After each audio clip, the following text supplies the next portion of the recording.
Probably the signature attraction at Europa Park is Blue Fire Megacoaster. Not actually a megacoaster, it's actually a launch coaster by MACK Rides, and it was really a prototype because it kind of set in place this idea that they had to make an extreme launched multi-inverting roller coaster. And so because of that, we have Helix, Icon, and most recently Copperhead Strike. It all started here with Blue Fire, and there's actually multiple clones of this exact ride around the world because it was so popular. That being said, I can't say I was very impressed. I think this is a ride that looks great, but lacks in ride experience. For me, I would say this was probably one of the most disappointing roller coasters I rode in Europe. I was really looking forward to it. It looked like a really fun ride, and it just didn't deliver. And so I'm going to do my best to try and explain why I think I was left underwhelmed with Blue Fire. And of course, as with all other reviews, I will give a final score at the end of this video. Now, as with a lot of roller coasters at Europa Park, Blue Fire is sponsored. The company sponsoring Blue Fire is Gazprom. They are a German energy company, and so as you're going through the queue, you'll see some theming here and there. There's a good section of the queue that is indoors, but then that final stretch is outdoors, at least until you get into the station building. The theming isn't super over the top. There is a cool pre-show right before you launch that I would say is more well themed. Speaking of the theming, Blue Fire does have a little bit of theming during the ride.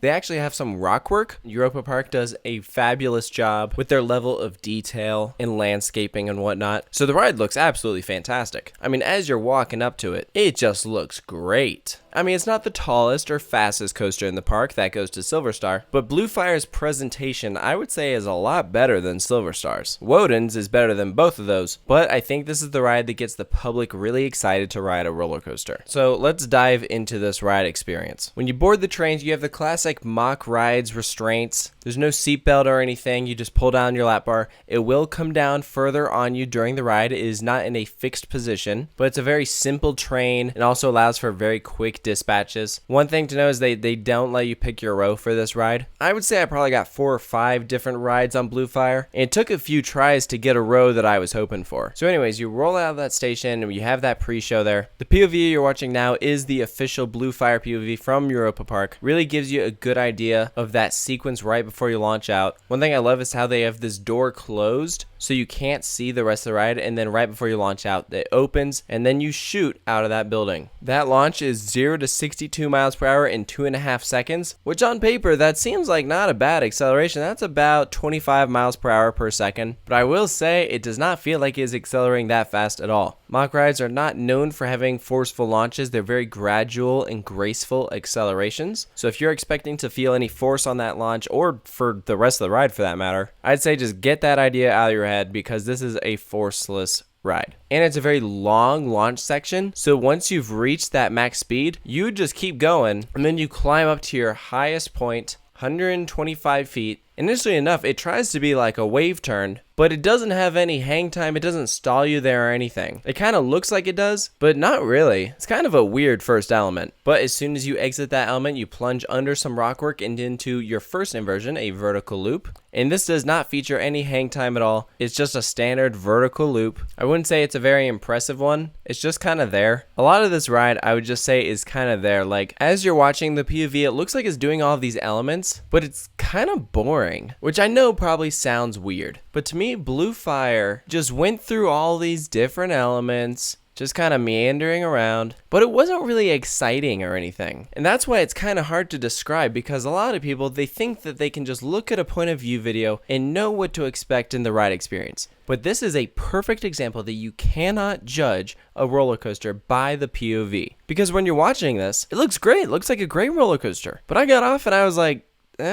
it's okay, I guess. So anyways, your next element after that vertical loop is a bank turn that sends you under Woden. That's pretty cool. And then it takes you up into your mid-course brake run. That will slow you down, and that's why the second half of the ride is kind of slow. And if you're expecting any airtime popping off of that mid-course, yeah, just forget about it. There's nothing there. But immediately after that drop off the mid-course, you have some more rock work, and then it takes you into your second inversion. To me, the only inversion that's actually like pretty good is the last one. It's a really snappy inversion, so it twists you upside down, and then in the second half of it, it whips you the rest of the way out of it. That's a good inversion, and it's easily the best part of Blue Fire. So I did like that the ride ended with a bang. I wish they included more elements like that throughout the rest of the ride. But again, I'm sorry, I'm getting ahead of myself. After that second inversion, you bank against some more rock work. That takes you into your third inversion. I'd say it feels exactly like the second one. And then you pop up into a twist to the left, sort of bank turn past Woden, and then you go through that last inversion that I really like, and then you bank into the brake run. When I rode Blue Fire for the first time and I got off and I was like, it was fine, like it wasn't that great. To me, it just felt average. Like, it doesn't do anything poorly, except for maybe the launch. The launch isn't very good. But the rest of the ride felt lackluster. I wouldn't say that it did anything great except for that last inversion. I mean, unless you're counting the rockwork theming. So I'm sorry if I'm coming across pretty negative, because I'm really not trying to do that. I really try and see the good in everything. But I also really want to portray my thoughts as I was getting off Blue Fire, and the fact of the matter was I was pretty underwhelmed. Every other MACK Rides launch coaster that I've ridden, I've liked more than Blue Fire. That's including their family coasters like Manta at SeaWorld San Diego. And I truly think it was because Blue Fire was that prototype. It was the first one MACK Rides said, we have this idea, let's put it at Europa Park, it's our testing ground. We'll see if it takes off, and people liked it. And so those other versions of the MACK Rides launch coaster that we have are the perfected versions of Blue Fire. They said, okay, what can we fix about Blue Fire to make it better? And that's why you have some of those great other rides that they've done. If you want my opinion about how to make Blue Fire better, all you gotta do is put the time traveler trains on the coaster, which is very interesting because they actually tested out a spinning car on Blue Fire to see if something like time traveler could work. But it was a free spinning car. It was not a controlled spin car. And the controlled spin for Silverado City's time traveler works very well. So if you put the time traveler trains on Blue Fire, I think the coaster would drastically improve, because the coaster, as of right now, is boring. It's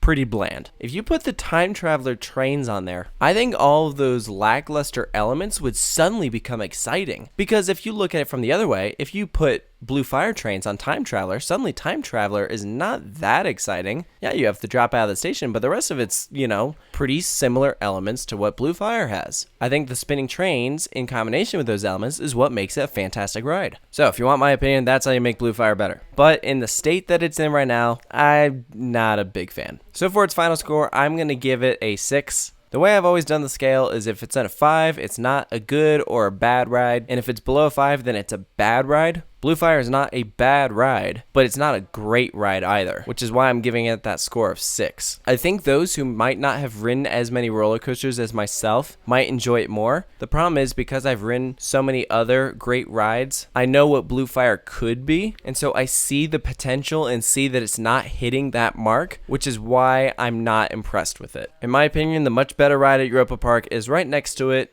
Woden Timber Coaster. But hey, that's just my opinion on Blue Fire Megacoaster at Europa Park. Let me know if you agree with my thoughts. If you completely disagree, that is totally fine. Let me know what you like about Blue Fire. Just because I wasn't a big fan doesn't mean that you might not be impressed with it either. There might be plenty of people who really enjoy it, and that's totally okay. Roller coasters have different audiences, and I might not be in that target audience. So, if you'd like to hear more coaster reviews, be sure to check out that coaster reviews playlist. I've got tons of roller coasters throughout America and Europe, organized in alphabetical order by the coaster's name. Of course, hit that subscribe button if you're new to the channel, and stay tuned for more. Here at Coaster Studios, I'll see you guys next time.